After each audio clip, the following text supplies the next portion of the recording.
Okay. Well, here we are. Episode 9. It's nice to see you guys. The Spinal Tap. Yeah, good to see you. Thanks for always, being here, Richie. Richie. I'm going to be nice to Richie today. I'm usually not.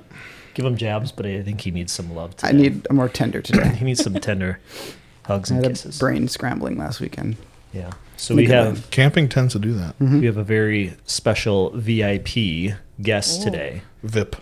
VIP. I'm on the VIP list. Yes, she's official. But anywhu, Miss Maddi Yeah. Roberts. Here Mrs. I am. Maddi Roberts, because Yes. we know Luke. That is true. Luke. Shout out Hey, to Luke. Can't forget about you, man. But Maddi is a OT at Sunny Days Therapy, I am which indeed. now has like 5 locations, did you say? 4? We are up to, well, it should be 6 by the end of the year. Wow. Yeah. And Sunny Days Therapy is not a daycare. We are not a daycare. Yeah. Different. Contrary to to other popular beliefs. belief. What an idiot. They're an OT clinic. And you guys have a lot of OTs there. Yeah, we have Like- occupational therapy and speech therapy. Yeah. Yep. Which we can, there's branches off of those. Totally. With that I didn't even know about until we started like just having conversations, and I'm like, what do you mean there's food therapy? Yep. And there's a whole bunch of stuff. So if we're going to make a little tree, Okay. OT is like the main trunk, and then like a speech, like is that how it kind of I splits? would say, no, they're 2 separate trunks. Okay. So we got 2 trees. Yeah. Speech tree, OT tree. Okay. And then we got branches Off of those? off of those. Okay. Yep. Yeah. That's Yeah. a good description. Yeah. Yeah, so Sunny Days Therapy, you guys have a lot of locations and work primarily with the pediatric population, but you do see adults Yes. Kind of on a case-by-case basis. case by case, Mm-hmm. but primarily So you pediatric. wouldn't accept me, probably? It depends. Well, How functional are yeah. you? Child, Adult you child. are man You child are over here. technically an adult. You've been a patient since we've purchased this practice. Yeah. Even prior to Even that. prior to that. Yeah. And since then, we always have good conversations. Like every time you come in, like sometimes I have to schedule more time just because I'm like, Come shoot, in at the Maddie's end of the coming, we're day just so gonna, we can like- talk more. I know. Like Yeah. we're just going to talk about things that you're learning, and Yep. I mean, always awesome conversations. Yeah. And kind of through that process, you know, we built a good relationship of just having those communications, and with that, like I've brought my daughter Parker to see you. Yeah. You've been doing some work with her. So, Yeah, that's been awesome. It's been really cool, and we can talk about that as Happy well. birthday, Parker. Yeah, happy birthday, No way. Parker. Yeah, Saturday. Oh, 1 year. 1 year. that's great. Oh. But she had some, I don't even know how to label it.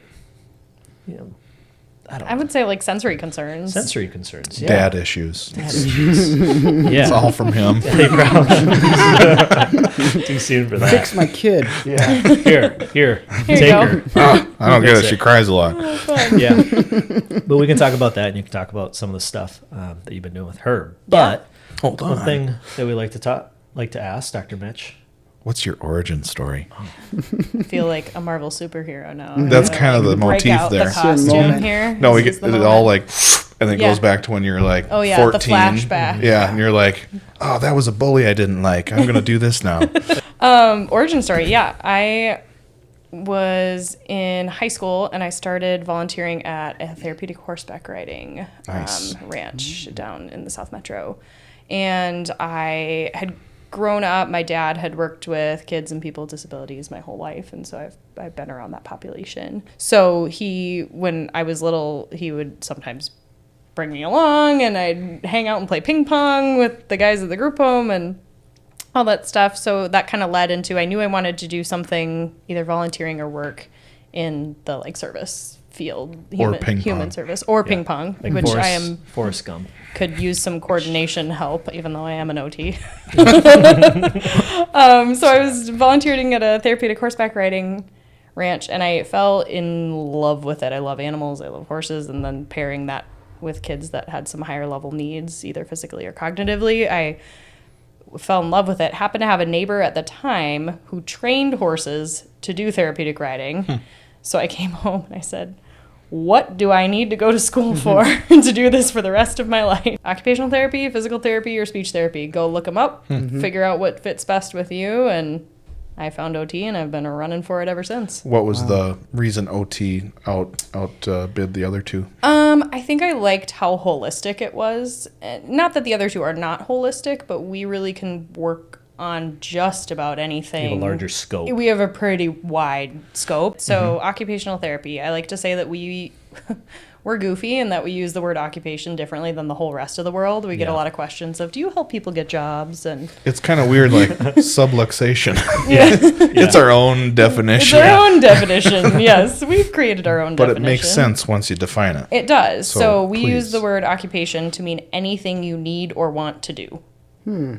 Which is very broad and very big. So it's kind of like Ken when he says I'm beach. That's his occupation. It's everything. It's just beach. Beach. Yes, that is everything all in one.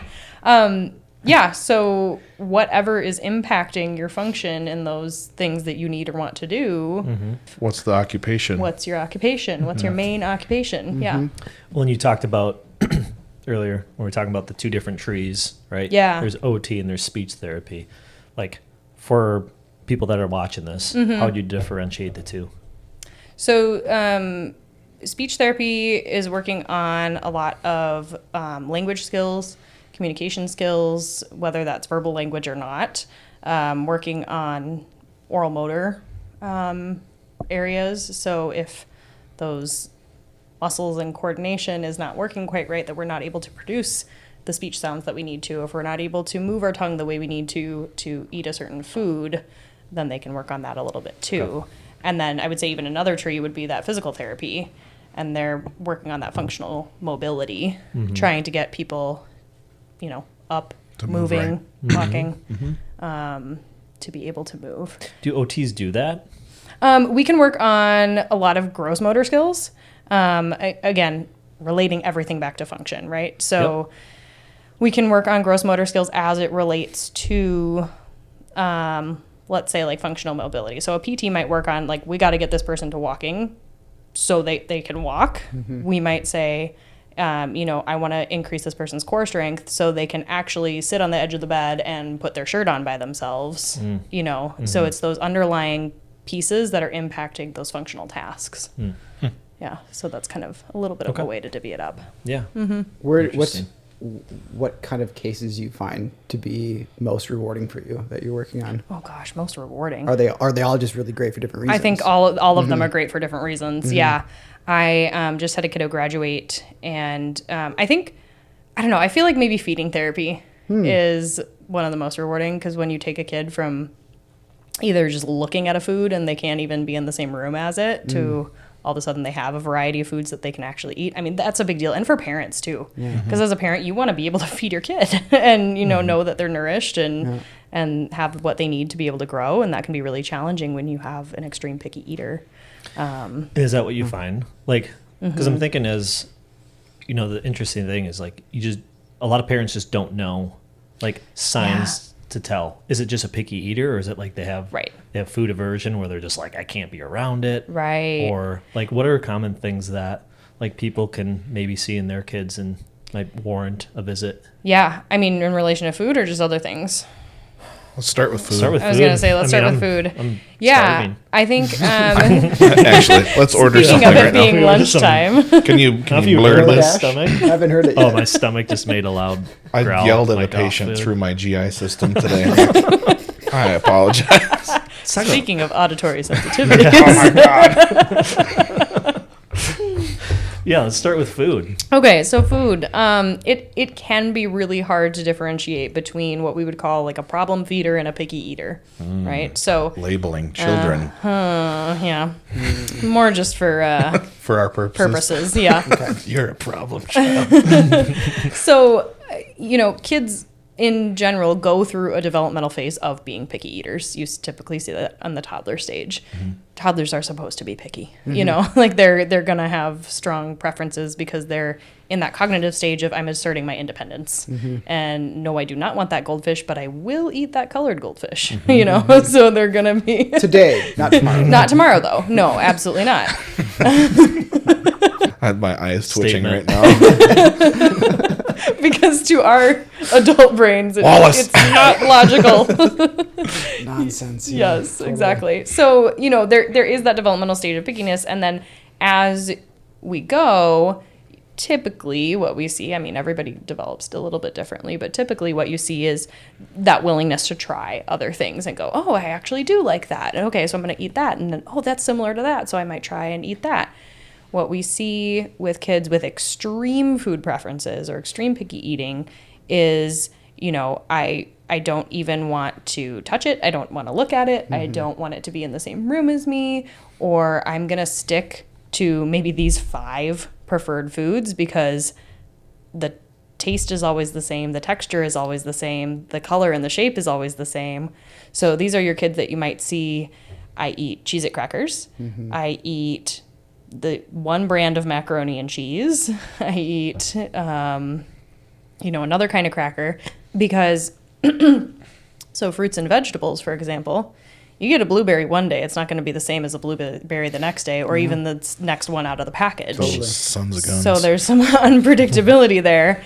And if we're already having, some sensory concerns about what it looks like, what it smells like, what it feels like, tastes like, then that unpredictability might be too much for our system. Mm-hmm. Mm-hmm. Yeah. So I would say, if we have...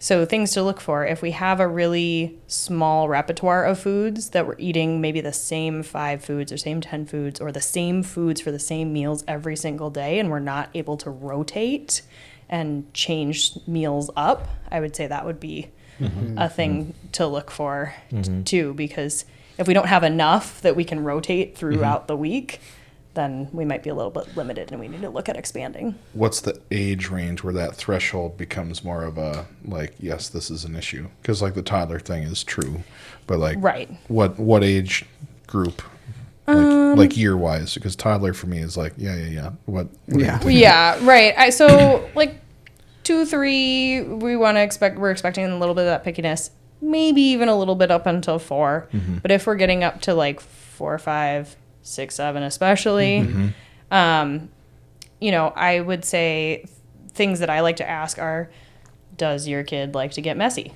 Do they like messy play on their hands? Do they get in with the sand and the dirt and the making mud pies in the backyard and whatever? Or are they going, nope, no, if my hands are not perfectly clean, it's just way too much for me.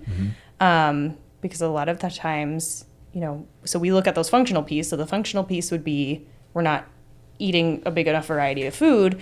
And then we're looking at those underlying pieces going, well, why is that? So is it a sensory concern? We do our feeding evaluations in conjunction with speech therapy. Is it an oral motor concern? We can't handle those textures of foods in our mouth because our tongue doesn't know what to do. Our mouth doesn't have enough strength to chew it. So are we avoiding it because we can't handle it and we're gagging on things? Is it a cognitive piece that has entered as we have developed cognitively to go, I do not eat red foods? Nope.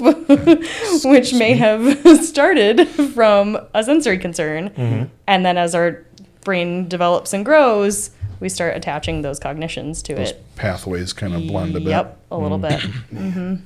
So it's complex. There's a lot. Yeah. There's a lot to feeding. A lot of people think it's you pick up a food and you put it in your mouth and you chew it and swallow it, but I have a steps to eating hierarchy that it's actually 36 steps. 36. Basically what it boils down to is feeding therapy is we're working on systematic desensitization.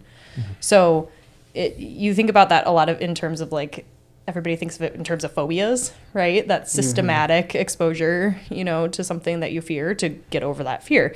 In feeding therapy, we're working on that systematic desensitization of our sensory system so that, when we touch something wet, that part of our brain doesn't go, wah, and send us into overdrive, that we can touch something wet and go, okay. And then if it's uncomfortable, well, I can wipe it off. We have strategies that we can use. So the 36 steps to eating, could be 32. I might be getting that number wrong, but it starts with the step of can you be in the same room as the food? Can it be on the table in the kitchen and you can be in the same space as it? So it's that kind of sharing space and then interacting with it.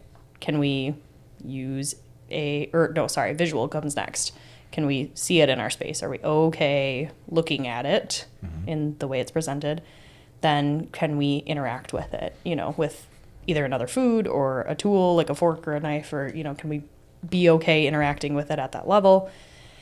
And then it goes all the way up using different senses. I'm not going to get these right in order, but You don't have to. I don't smell expect that. and, Yeah. other things. Well, just knowing like being in the room is like the starting point. Yeah. And then the ending point is being able to chew and swallow it. Get it down. Yep. I saw So a it's Maury all those Povich steps. where a woman was terrified of Yes. olives. Did you see that? Yes. Bring the There's olives and into she- the room. She bolted. Dub that in. Yeah, well. She's at step 0. Yeah, she's not. We are at the introductory step. For people like that, does it get harder and harder as they age? And Yes, because become we form adults those and- cognitions. Yeah. Yeah. It's kind of like making friends when we're adults. Just it's harder. It's harder. Yeah. A lot of I things don't- are harder I when don't we're adults. like that person. Yeah. Why not? Because they're in the room. You Right. just accept it. Right. Oh As man. adults, you're just like, I just don't like them. Yeah. How do Yeah. you break that barrier for kids? Do you like happen to slide like a little piece of broccoli in the room and see if they notice it? So trick them. Yeah, but how No. do, yeah, how do you, Dust. yeah, do you put like a picture of broccoli? Yeah, we might Yeah. do things where we like we might do like coloring pages, if we're Yeah. like at the step where we can't be with the actual food. Right. We might like do coloring pages or let's look up pictures of a whole bunch of different green foods. What do you think we're going to find? You just strafe or- around the broccoli until it. Yeah. Or we might do, I don't know. I've had kids like go home and do scavenger hunts of like how many new foods or things can you find at home or like throughout the week that you can just see and Yeah. then come back to me with a list kind Yeah, of thing. I mean, I just imagine like being afraid of a spider and like if that spider's in the room, that's terrifying. Yeah. Mm-hmm. And the If the spider's made out of broccoli, forget about it. broccoli spiders. Ugh.